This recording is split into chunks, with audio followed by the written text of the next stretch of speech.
Sejam bem-vindos aí para mais um vídeo, tá? Quarta questão, olha, não estranhe, tá? Se vai, porque vai pular da primeira para a quarta questão, como eu falei lá no início do canal, ou então foi em algum dos vídeos anteriores, não vou fazer todas as questões da lista, tá? Porque senão perde a graça, né? Vocês precisam fazer algumas questões sozinhos.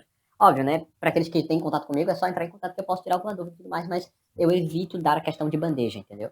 Então, eu vou fazer algumas só para elucidar como é que a gente resolve, mas não vou fazer todas, tá bom?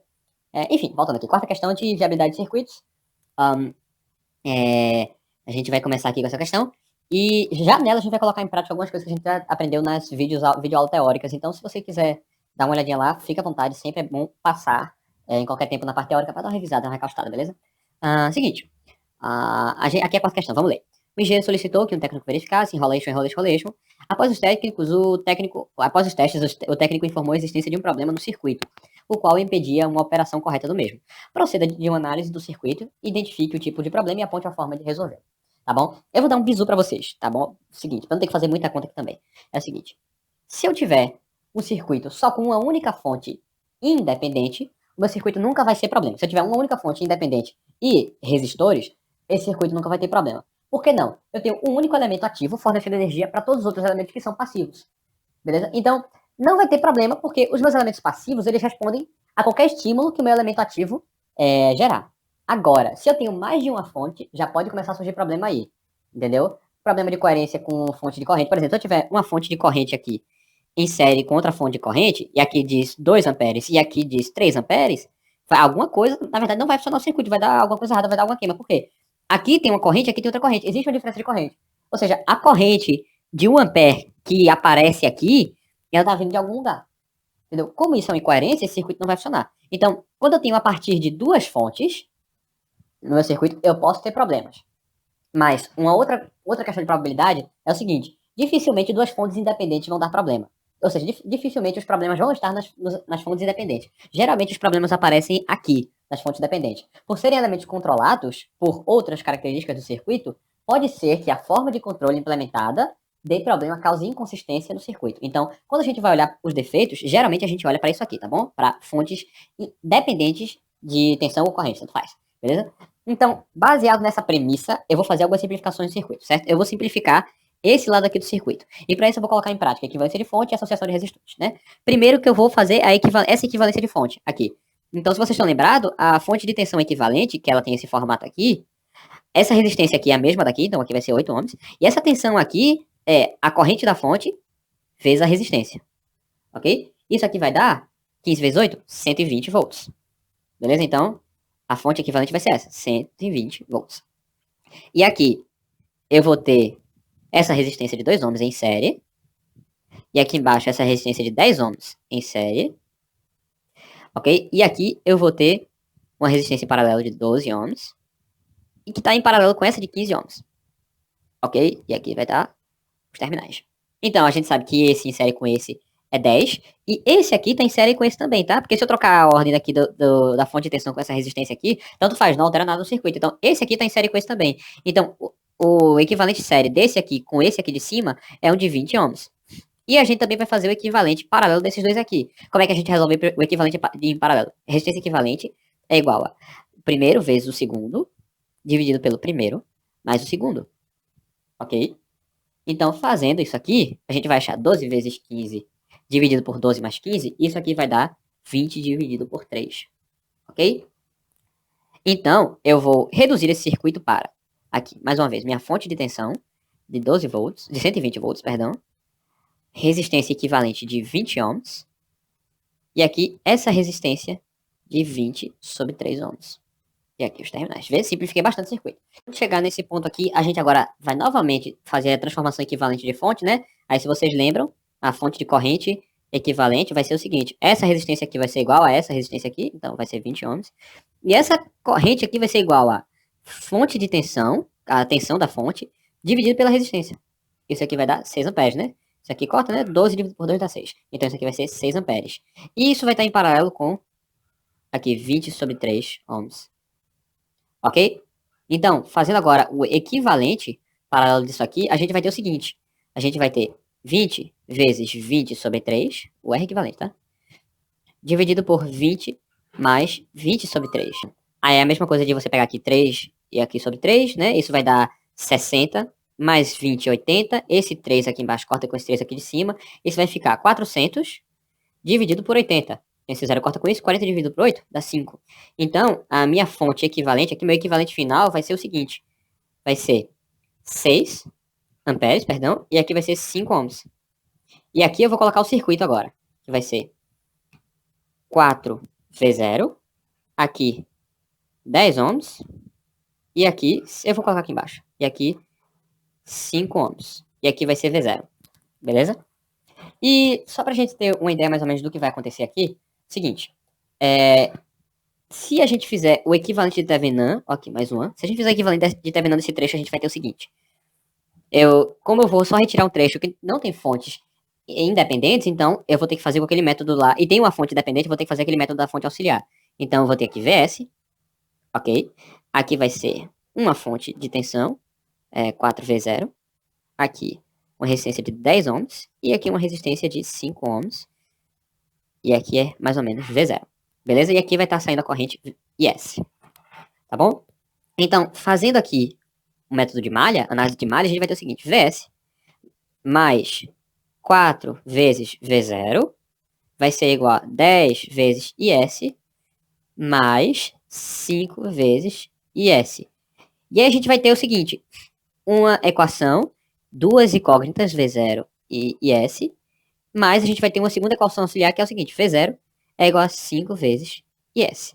Então a gente pode substituir aqui nesse trecho. A gente vai ter aqui VS mais 4 vezes 5 vezes IS é igual a 10 vezes IS mais 5 vezes IS.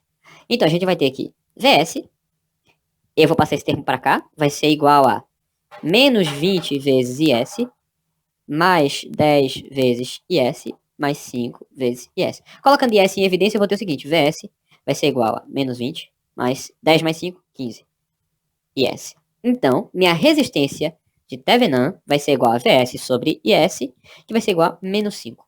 Opa, pera aí. Tem uma coisa errada aqui, tá bom? Foi até bom isso acontecer no primeiro vídeo, que dá uma parte introdutória. Tem uma coisa muito estranha com isso aqui acontecendo. O que é que pode dar errado? Simples. Meu R deu um valor negativo. E aí você vai dizer pra mim, tá errado tua conta, porque R, a resistência real não pode atingir o valor negativo. E aí eu vou dizer pra você, é verdade, uma resistência real não pode atingir valores negativos. Mas essa não é a resistência real, isso é uma resistência equivalente. A resistência de Thevenin é uma resistência equivalente de Thevenin, ou seja, ela é um equivalente matemático, não é um equivalente prático, é um equivalente matemático. Até porque eu não vou, meu circuito que existe aí fora não é um circuito de Thevenin, é um circuito que tem várias indutâncias, várias capacitâncias, resistência, tudo emaranhado em várias malhas. Eu não tenho um circuito, eu não tenho uma fonte ou uma resistência ligada à minha casa, não. Eu tenho um circuito emaranhado. Eu faço o equivalente matemático para poder estudar esse sistema. Então, a mesma coisa aqui. O R de Thevenin é o equivalente matemático, ou seja, ele pode atingir valores que um equivalente pode atingir, mas que um elemento real não pode atingir. Ou seja, eu posso sim ter um R de Thevenin negativo. E qual é o comportamento do R de Thevenin? É o comportamento contrário de uma resistência de Thevenin negativa. É o comportamento contrário à resistência de Thevenin positiva. Se uma resistência positiva só consome energia, então a resistência negativa só fornece energia. Segundo, se na resistência positiva a corrente passa no positivo e sai pelo negativo, aqui a corrente passa no negativo e sai pelo positivo, ou seja, tem esse comportamento trocado. Então vamos ver como é que se comporta nesse sistema aqui em cima. Então o sistema vai ser esse aqui, ó, menos 6 amperes, aqui de 5 ohms, e aqui menos 5 ohms. Né? Parece estranho ao primeiro momento, mas não vai ser. E aí o que acontece? Presta atenção nisso aqui. Se eu fizer o equivalente paralelo, o que, é que vai acontecer? 5 vezes menos 5 dividido por 5 menos 5. Ora, isso aqui vai para zero. Isso aqui vai para menos 25. Ou seja, isso vai ser menos 25 dividido por zero. Então, isso aqui vai para menos infinito. Em outras palavras, vai ser uma fonte de corrente ligada em uma resistência aberta. Eu vou colocar infinito, porque menos infinito e infinito, o significado é o mesmo, entendeu? Só vai mudar a polaridade da tensão. O que vai acontecer? É uma fonte de corrente ligada na resistência infinita, ou seja, aqui vai ter uma tensão infinita. E o infinito é uma indefinição matemática. E tudo isso acontece por quê? Só acontece porque o meu equivalente de Thevenin tem esse valor estranho. E o que poderia causar esse valor estranho? Simples. Minha fonte dependente. Porque se a polaridade dessa fosse trocada, se eu botar aqui menos mais, perceba que aqui na equação, isso aqui estaria com menos. Isso aqui estaria com menos. E aí, passando para esse lado, ficaria positivo. E aqui ficaria positivo. E o meu V sobre S ficaria igual a 35. E isso ficando igual a 35, aqui ficaria igual a 35. O equivalente aqui não seria infinito. Isso aqui é 35. E aqui é mais 35. Não ficaria infinito, ia ficar um valor aí infinito, que eu não lembro agora de cabeça qual é. E aí a gente ia ter que o valor da minha corrente não ia ser infinito.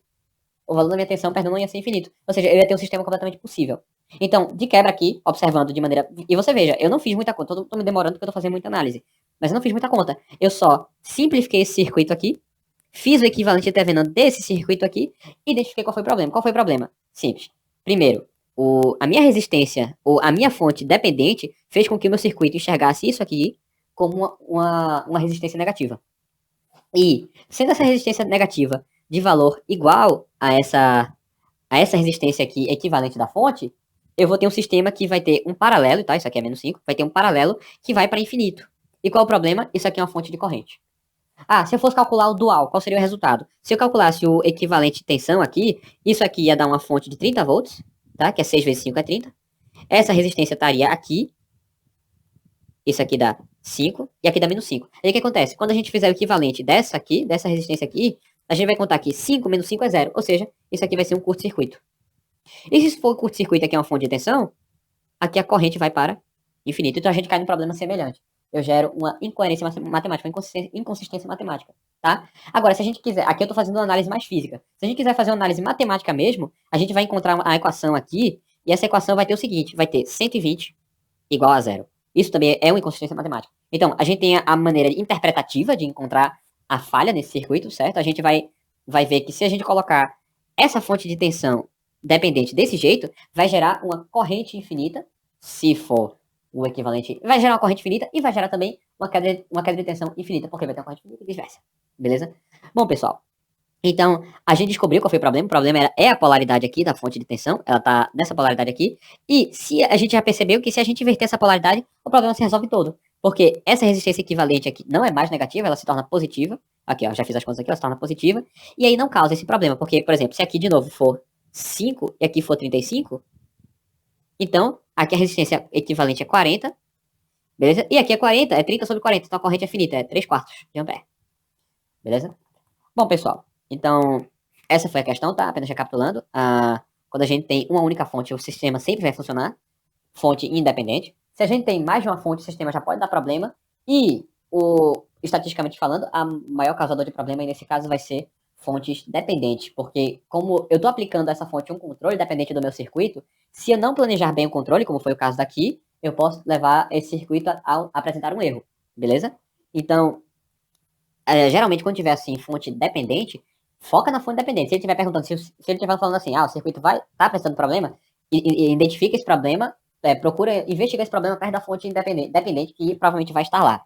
Beleza? Então a gente descobriu aqui o problema, que foi a polaridade. A polaridade daquele jeito fazia com que essa resistência fosse enxergada como negativa. Isso trazia um problema de puxar uma carga infinita da fonte. E para resolver esse problema bastava trocar a polaridade, certo? Que já a resistência não era mais enxergada como negativa. Tá? Ele pede aqui, ó, aponte uma forma de resolvê-lo. Ou seja, eu tenho mais. Que outra forma de resolver essa questão? Simples. Mantém a polaridade, mais, menos. E diz que isso aqui é 2V0. Beleza? Se isso aqui for 2V0, isso aqui vai ficar positivo, isso aqui vai ser 2. Isso aqui vai ser 2. Aí isso aqui vai ser menos 10. E isso aqui vai cortar com isso. E aí eu vou ter que a minha resistência de Thevenin é 5 IS, positivo. Aí aqui em série vai ser 5 mais 5. Beleza? E 5 mais 5 vai dar 10, e aí a minha corrente vai ser 3 amperes. Outra forma de resolver, coloca 3, ao invés de colocar 2, coloca 3. Colocando 3, isso aqui vai dar o seguinte. Aqui vai ser menos 15, perdão. E aqui vai ser 0. Yes. Então, isso aqui vai ser 0 ohms, né? Aqui, ó. 3 vezes 5, 15. Aqui vai ser menos 15 mais 15, dá 0. Então, mais de vai ser 0. Então, isso aqui vai ser 0. Ou seja, a minha corrente aqui circulando vai ser 6 amperes. Ou, se observar aqui, né? Isso aqui ser um curto-circuito, toda a corrente de 6 amperes vai passar por aqui. Isso não é inconsistência matemática. Como isso é uma fonte de corrente, que está em paralelo com esse curto-circuito, não tem problema. Porque a fonte de corrente, a corrente está limitada. Ele não é uma fonte de tensão que vai aplicar uma tensão em cima de uma resistência zero. É uma corrente em cima de uma resistência zero. Então, só significa que minha tensão vai ser zero. Então, eu tenho outras maneiras de resolver essa questão. Eu escolhi trocar a polaridade, mas como eu mostrei, tem várias outras aí, que envolve mexendo aí no ganho da fonte independente. Mas é isso, pessoal, a questão. Então, essa foi a quarta questão. Foi um pouquinho mais complicadinha e tal, mas é bom pra gente se manter aí aquecido e tal, pra gente ver que dá pra complicar. Mesmo na primeira parte do assunto já dá pra complicar circuitos. Então, fiquem atentos aí, estudem de verdade circuitos, que é super importante. E é isso, a gente se vê em um próximo vídeo.